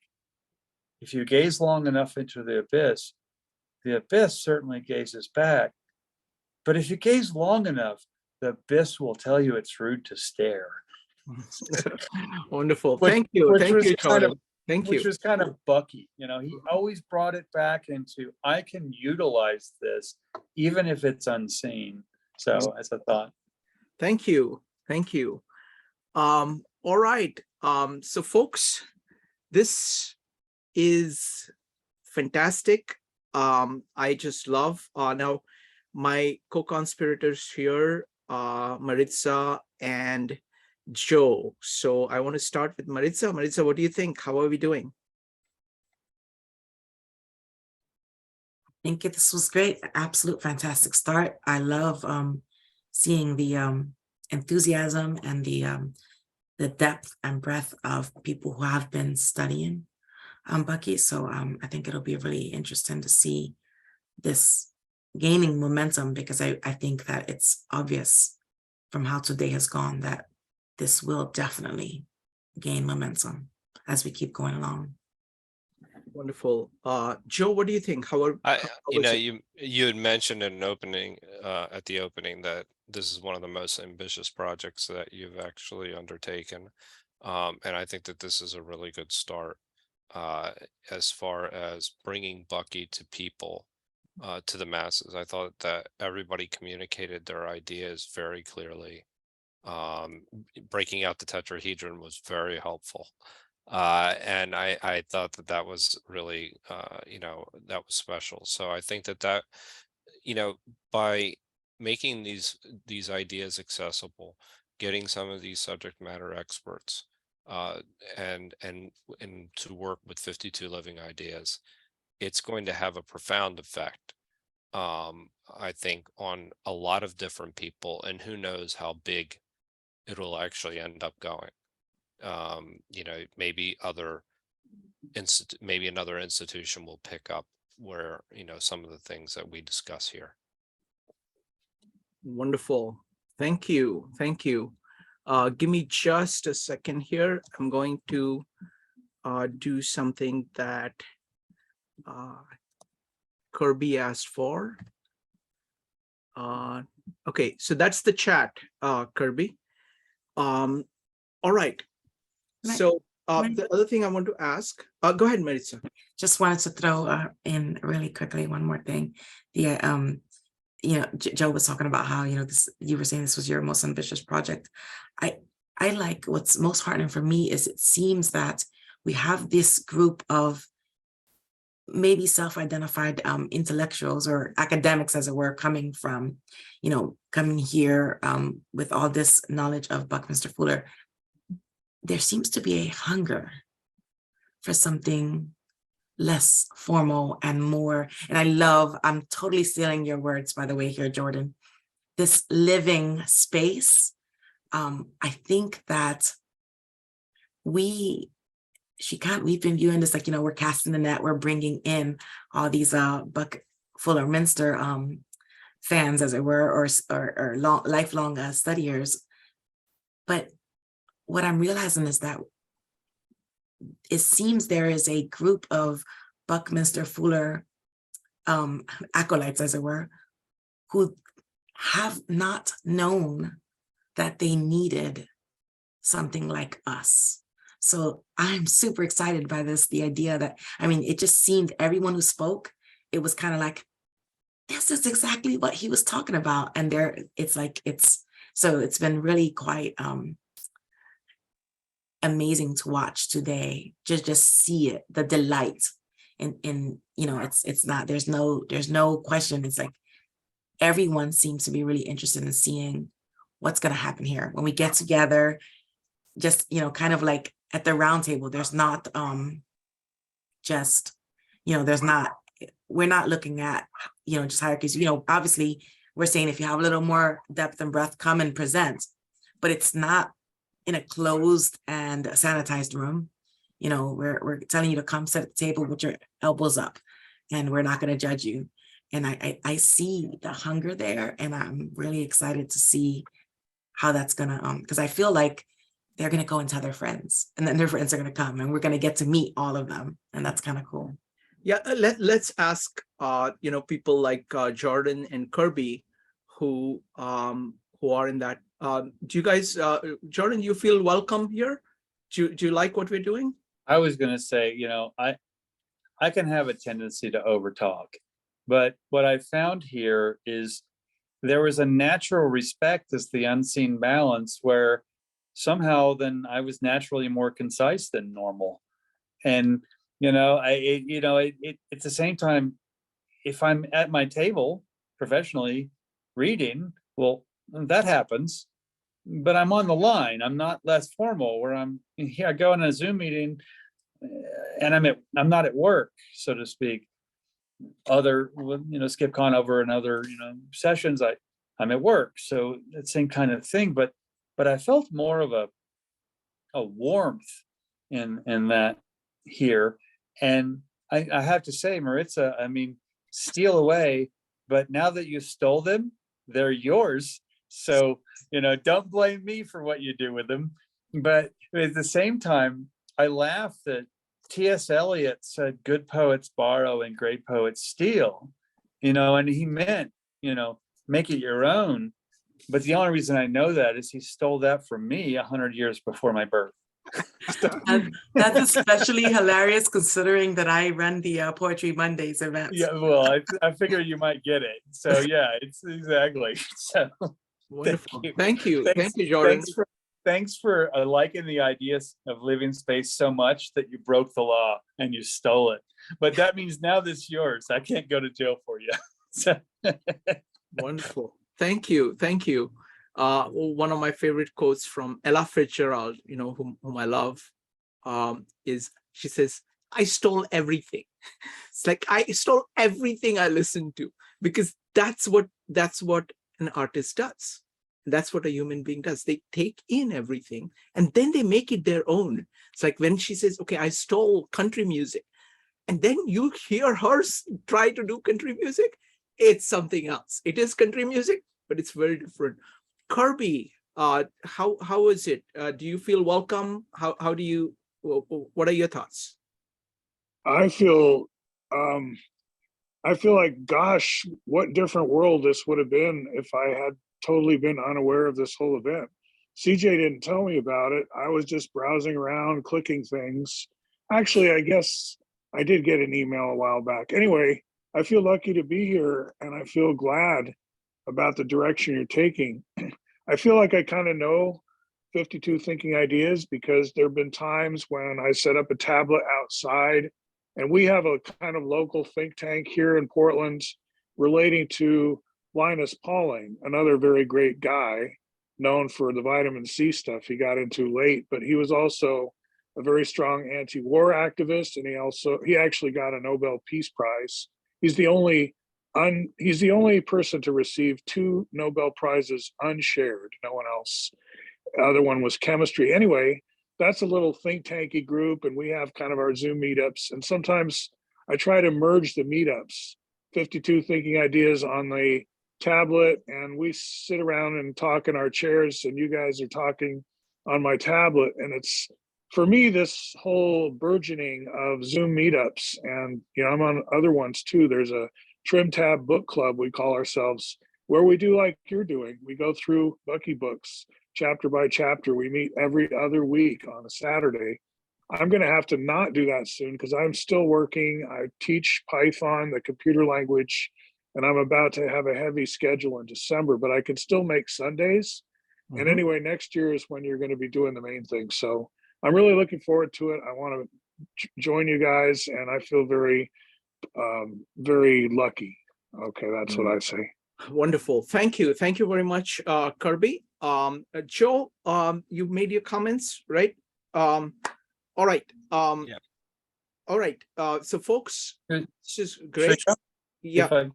One last thing. I remember a professor who watched me toss another 50,000 word dictionary in the trash can going, oh, as I walked out of my thesis studio. And he walked up and he picked it out of the trash can and he goes, so what is this? I have seen you do this, I don't know how many times. I said, well, every time someone gives me a dictionary, it's always not like a 500,000 word Columbia dictionary. It's these stupid medico-scientific word substitutions. If you know Greek or Latin, or even have even sniffed that those languages exist, those words self-define. It's bullshit. This is 50,000 words of 20,000 content. Boom. Well, it goes back to the stealing. And I looked at him and I said, so it's like I was going to lunch, so I'm leaving, and he said, well, it's the T.S. Eliot thing. Good poets borrow and great poets steal. Mm-hmm. He goes, what this tells me is I think you keep telling people who these quotes you use are from, except half the time you've evolved them. So they're no longer quotes. You've done the T.S. Eliot thing and they're yours. He said, so what I'd like you to do is I would like you to go back to kindergarten, or for your case, preschool, or before that, reading so early. He goes, you don't ever cite the dictionary. I've never heard you cite the dictionary. I've never heard you cite the alphabet. So why are you citing yourself so much? Maybe you shouldn't take responsibility for things you shouldn't, and you should take credit for your originality. And so I think that goes back to you know, and that's always been a struggle. You know, at what point is it mine? At what point is it evolved? At what point do I actually feel, no, this is working? But when he said, you don't cite the alphabet, he said, you don't say CF period A, CF period B, etc. through the alphabet. He said, you do not cite the alphabet. What do?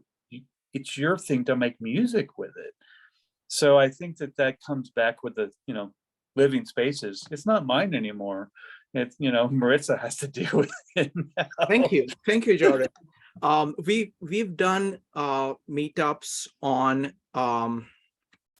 language, and this is the point is very much relevant here. We looked at Owen Barfield, and just many people, and it's really amazing how much we owe to the entire corpus. I mean, the thing is,